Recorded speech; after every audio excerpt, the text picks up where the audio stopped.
Hey, what's good? What's good? What's good? What's good? Welcome to D Smith Let's Go.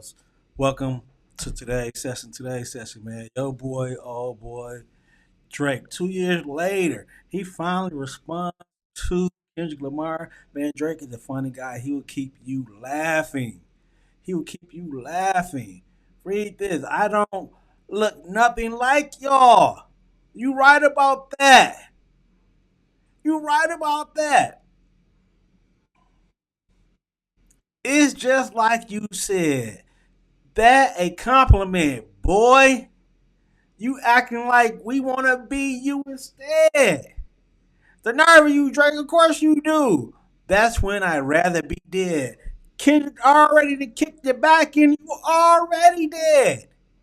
You're already dead and you're cosplaying as a gangster. You're cosplaying as a black guy. Look at the braids. What is it? Is it the braids? We don't believe you. I don't believe you. You are fake, and you are a fake friend. You and J. Cole both deserve what you got and is getting at this point. Let's watch this clip from Glasses Malone calling you a fake friend. I just looked at it. I was like, why would you do your people like that, bro? Like this nigga, the worst friends in the world, bro. Like No, they're the that's probably some. world's No, that's probably worst some worse friends. So friends. why That's would probably he some worse drop that friends than that. song right before his album is coming out? It's like these horrible friends. And Yo, and that's what I bro, was saying about Team B. bro, the Yeah. man went to the joint and left your man to get his kick. I'm doing the same thing. You leave me to get my kick by myself when we supposed to be sitting here doing this together. Nigga, you. Yeah, but I don't even know if that was their goal. People actions shows you who they are. You better believe it. You better believe it. J. Cole and Drake trash individuals. Do it together. Like, Whatever it was. Supposed to have been a 2-on-1. was it? That's what they thought it was gonna be. You gonna left me here right now to be called an A minor and all this now. Like, why you sitting over there apologizing? Man, you know what? I'm stepping on every release you ever put out for the rest of your life. You left me here to get beat up. That's the way you could. I'm just saying that's the way you could be looking at it, though. That's the way you could be looking at it. You don't think so? Mm-mm. Yeah, for sure. I mean, maybe. I don't know, man. The one thing I'm sure they're not marketing. I No. thought about that since the last time we talked about it. They're not marketing. No.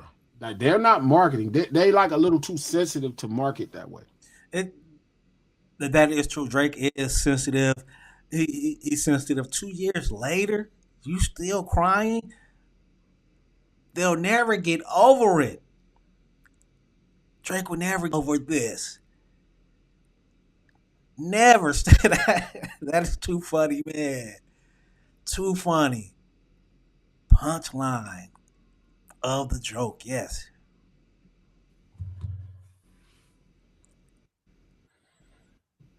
No. Just a snippet of the song, though, too.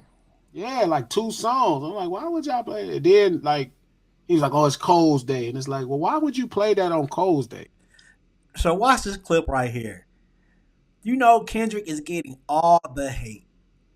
Getting all the hate. Kind of reminds me of the Dallas Cowboys of the 90s.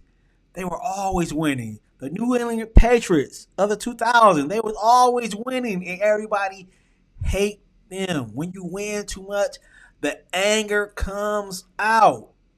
Watch this clip right here, man. Academy and the Grammys.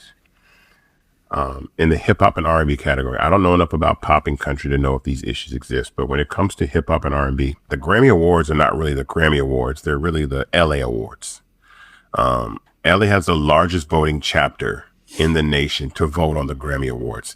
And that presents two problems that need to be fixed. One, the majority of candidates that are always nominated or win Grammy Awards happen to live in Los Angeles, California. So even when you think about Jay-Z and Beyonce, a lot of the artists that get nominated or win live in Los Angeles, California. Well, what if you're an artist that's not from LA or you don't live in LA, which are plenty of artists from New York, plenty of artists from Florida, plenty of rap artists from Texas, plenty of rap artists from Atlanta, plenty of rap artists from Philadelphia or other parts of the country. It's really hard for you to win Grammy Awards. So a couple things that need to happen. One, the Grammy Awards need to move around. They need to be in a different city every year. They need to be in Miami. They need to be in Nashville. They need to be in Atlanta. They need to be in New York. They need to be in LA. They need to move the award show around. Secondly, when it comes to the hip hop and R&B categories, there needs to be a cap on the number of people that can actually vote for those categories. Meaning, let's say rules, right? He wants to create more rules so Kendrick and TDE will not win. That's what they want. You see the NFL do this all the time. You see the NBA do this all the time. Adjust the rules so a certain team cannot win all the time. That's what he wants. That's what he wants. if there are 20,000 Grammy voting members, but 6,000 of them are just in the LA chapter alone, then overwhelmingly the people that are voting on the hip hop and R&B categories are going to pick LA artists. I know that you don't think it's biased, but the data shows that it's biased. In fact, the only two artists that have won a Grammy Award that are from New York City that didn't live in Los Angeles at the time were Nas and Cardi B. Those are the only two rappers that won awards. Everybody else that has won rap Grammys in the past decade have predominantly been from Los Angeles. So you see how what he just said, the past decade. He didn't say since the Grammy was in existence. He said the past decade. So he's trying to narrow it because Kendrick has been winning the last 10 years. Mind you, remember Kendrick got snubbed for his first album, Good Kid, Mad City. Macklemore won that. The hate is real, man. From there or live there. Kendrick Lamar, Tyler the Creator, Doechii, Baby Keem, Anderson .Paak, Nipsey Hussle. There's a ton of them. Just search for yourself. So if there's a cap, let's say 2,000 members per city that can vote on hip hop and R&B, or per chapter, that would even out the ability for other people from other places to win Grammy Awards. If not, the system is flawed. There has to be a cap on the amount of people that are allowed to vote in each region, because overwhelmingly, if 33% of the voting members are in Los Angeles, California, and 10% are in Texas or 10% are in New York or Atlanta, you're not going to see art. So basically, we tired of these niggas winning. We tired of these niggas winning. We have to adjust the rules. TDE, you can't win no more. Kendrick, you can't win no more. Let's adjust the rules. So let's go to another Cash Money artist. Nicki Minaj, sell out ass. Ladies and gentlemen, it seems like to me Nicki Minaj getting a little unhinged. Hey, she came after Lizzo. They beefing? Did I miss something? Damn, Nicki Minaj said Lizzo lost 300 pounds just to sell 300 albums. It's crazy how Young Money all fake. Lil Wayne fake. Drake fake. Nicki fake. God, oh my God. Bunch of fake ninjas around this camp, man. And now she got Loose Skin and a flopped album. Like, hey, well, damn. Wait a minute now. What you saying? She need to gain the weight back? Like, what's going on? Why we doing this?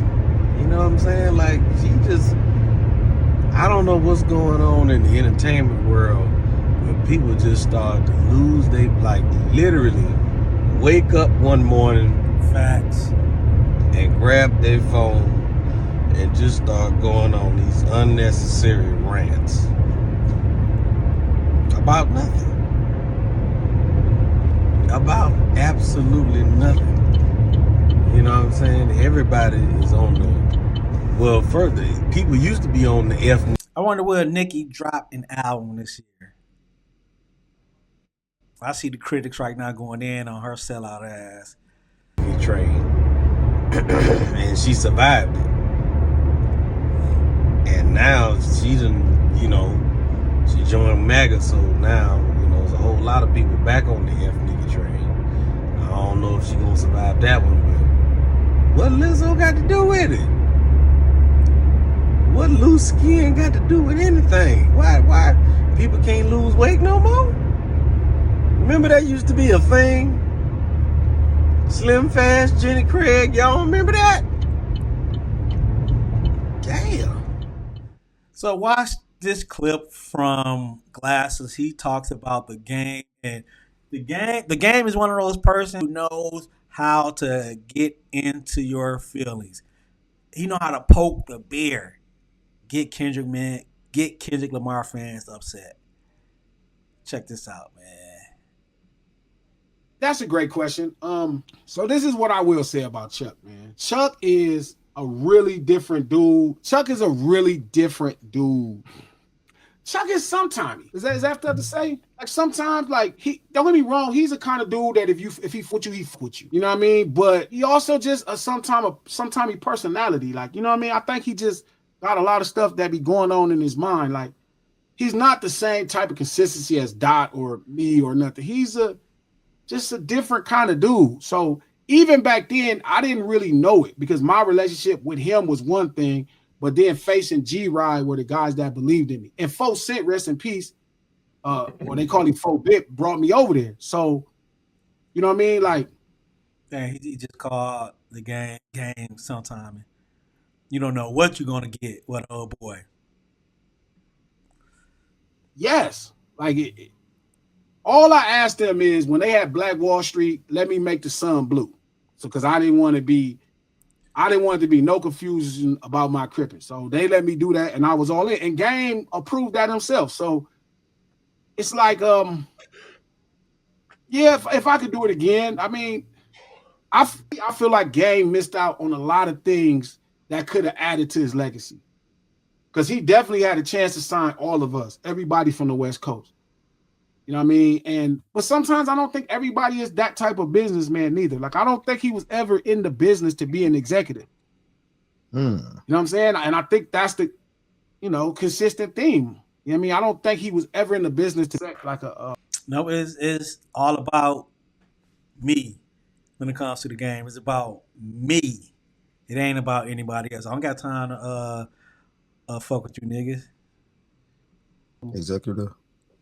Yeah, like to be an executive. It just wasn't his thing. So I mean, that's interesting that you said that because knowing Game how he seemed act, like he would have. You know what I mean? Like, I don't think I ever took it personally.